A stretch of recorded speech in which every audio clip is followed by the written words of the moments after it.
पूरे विश्व में इसकी गूंज जा रही है। छत्तीसगढ़ में भारतीय जनता पार्टी आ रही है।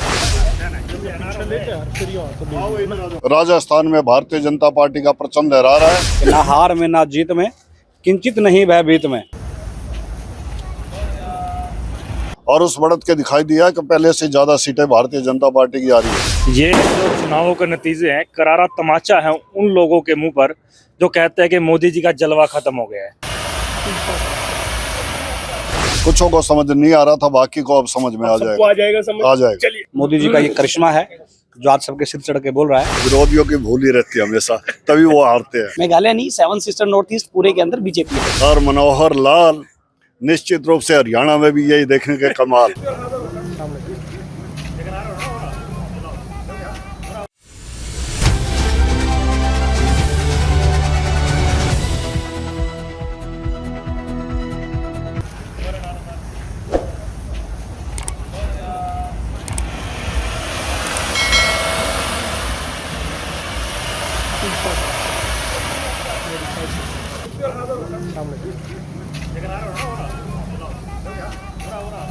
नमस्कार, स्वागत आपका हरियाणा आज पर।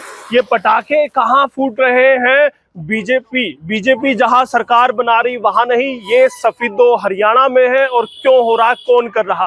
वो बोर्ड आप देख रहे होंगे, वो चेहरा भी आप देख रहे हैं। मनोहर लाल जी, मुख्यमंत्री मनोहर लाल के बिल्कुल ठीक बगल में गौ सेवा आयोग चेयरमैन श्रवण गर्ग जी पटाखे फोड़ रहे हैं। जीत कहाँ रही है? भाजपा छत्तीसगढ़, मध्य प्रदेश और राजस्थान में, और पटाखे फूट रहे हैं हरियाणा में। बड़े खुश है चेयरमैन साहब? बिल्कुल, बहुत ज्यादा खुशी है।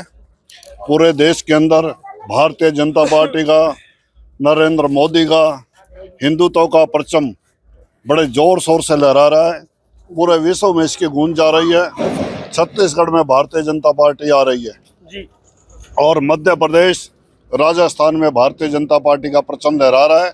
इसकी पूरे देशवासियों को बधाई, देश के प्रधानमंत्री नरेंद्र मोदी जी को बधाई, प्रदेश के मुख्यमंत्री मनोहर लाल जी को बधाई, सभी भारतीय जनता पार्टी के यशस्वी कार्यकर्ताओं और देश के सभी भारतवासियों को जी बहुत बहुत बधाई। चेयरमैन साहब बड़े अचरज की बात है, अभी तो नतीजे घोषित भी नहीं हुए, लीड है, बढ़त है, लेकिन पटाखे आपने पहले फोड़ दिए। इसका मतलब पहले से ही तैयारी थी, पहले से आश्वस्त थे कि जीत होने वाली है, प्रचंड जीत होने वाली है। सभी जगह से आवाजें यही आ रही थी कि भारतीय जनता पार्टी चारों तरफ जीत रही है और तेलंगाना में भी बढ़त बना रही है अच्छी जी। और उस बढ़त के दिखाई दिया कि पहले से ज्यादा सीटें भारतीय जनता पार्टी की आ रही है। इसीलिए लड्डू बंटवा दिया आपने? हाँ बिल्कुल, लड्डू बंटवा दिए हैं। लेकिन चेयरमैन साहब, आपके लड्डू में थोड़ी सी मिठास कम थी, कहीं वो तेलंगाना के फिसलने की मिठास कम तो नहीं रह गई? ऐसा है, हर तरह के स्वाद लेने चाहिए। अगली बार तेलंगाना और भारतीय जनता पार्टी का परचम पूरे देश में लहराएगा। लेकिन खतरे की घंटी तो है चेयरमैन साहब, अगर क्योंकि कांग्रेस वहां पर सरकार बना रही है, आपकी धुर विरोधी पार्टी है, वो तेलंगाना में मजबूती से बीआरएस को पीछे धकेल कर आ रही है, तो कहीं ना कहीं बीजेपी के लिए 2024 में खतरे की घंटी हो सकता है। ऐसा है, 2024 में नरेंद्र मोदी के नेतृत्व में देश में भारतीय जनता पार्टी की सरकार बनेगी, कमल का फूल खिलेगा। ये पूरा देश इसके प्रति आज से ही पहले निश्चिंत है। हाँ, निश्चिंत है, क्योंकि नरेंद्र मोदी जी ने जो कार्य किए हैं देश के विकास के लिए, देश की उन्नति के लिए, विश्व के अंदर समृद्धि के लिए, शांति के लिए, वह आज तक किसी भी प्रधानमंत्री के नेतृत्व में नहीं हुए। भारत विश्व गुरु था, विश्व गुरु है और विश्व गुरु पुनः अच्छे रूप में स्थापित होगा और पूरे संसार का नेतृत्व करेगा। और नेतृत्व करने की शुरुआत 2014 में हुई थी और 2024 से संसार, पूरा विश्व का विश्व भारतीय जनता पार्टी की और नरेंद्र मोदी की और उसके नेतृत्व की और भारत की जनता की ओर देखेगा। चेयरमैन साहब, क्या इन 3 राज्यों की जीत से अब 2024 का रोड मैप तैयार मान लिया जाए कि अब राह बिल्कुल आसान भाजपा के लिए हो जाने वाली है? रोड मैप पहले ही तैयार था और निश्चित रूप से लोगों ने अपना मन बना लिया था और उसका परिणाम सामने दिखाई दे रहा है।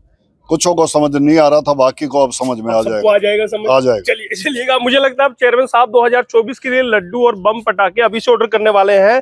सौरव गर्ग जी किसी परिचय के मोहताज नहीं, सुपुत्र है और उनसे इतर उनकी बिजनेसमैन, बिजनेस टाइकून के तौर पर भी पहचान है, उनसे भी बात करूंगा। लेकिन अभी भाजपा के मंडल अध्यक्ष हरीश शर्मा जी हमारे साथ। शर्मा जी उत्साहित है जीत से?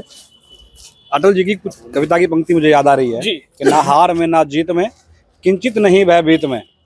और आपके चैनल के माध्यम से कोटि कोटि कार्यकर्ताओं को मैं शुभकामनाएं देता हूं। जी। ये उनकी मेहनत है, मोदी जी का ये करिश्मा है जो आज सबके सिर चढ़ के बोल रहा है और आगे भी बोलने वाला है। 24 में भी मोदी जी आने वाले हैं, बिल्कुल पूर्ण रूप से आश्वस्त हैं। धन्यवाद सर। मुस्कुरा रहे हैं वाइस चेयरमैन सफीदो नगर पालिका के अखिल गुप्ता जी हैं। गुप्ता जी, भाजपा के लिए आपने काफी लंबे अरसे से काम किया है, बाल्यकाल से आप लगे हुए हैं, आरएसएस में भी रहे, अब भाजपा में भी हैं। क्या लगता है कि अब और ज्यादा उज्जवल भविष्य होने वाला है आप लोगों का? ये जो चुनावों के नतीजे हैं, करारा तमाचा है उन लोगों के मुंह पर जो कहते हैं कि मोदी जी का जलवा खत्म हो गया है या भाजपा का जलवा खत्म हो गया है, कमल के फूल का जलवा खत्म हो गया। देख लीजिए जलवा कहां तक और किस हद तक है। और 2024 में जिस बढ़त से भाजपा दोबारा आएगी और जलवे को कायम रखते हुए विश्व गुरु का जो एक सपना भारत को बनाने का भाजपा की सरकार का है, 2024 के नेतृत्व से और आगे के नेतृत्व, विश्व गुरु हम भारत को बनाने के सपने को साकार करेंगे 2024 के नेतृत्व से। चलिएगा, आपकी क्या राय है 2024 में? क्या विश्व गुरु बनाने के लिए मोदी आ रहे हैं अपना रथ लेकर? जरूर बताइएगा।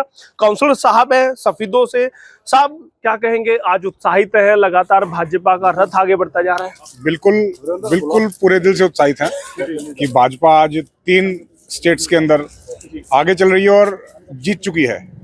बहुमत करीब हासिल हो चुका है। चलिएगा, अब उस व्यक्तित्व से मैं मिलवा दूं। देखिएगा, जब भारत क्रिकेट का मैच जीतता है तो पूरे देश में जश्न मनता है। बहुत सारे ऐसे लोग होते हैं जो निकल पड़ते हैं पटाखों के साथ, फुलझड़ियों के साथ, रॉकेट के साथ और लड्डुओं के साथ, ढोल ताशों के साथ निकल पड़ते हैं।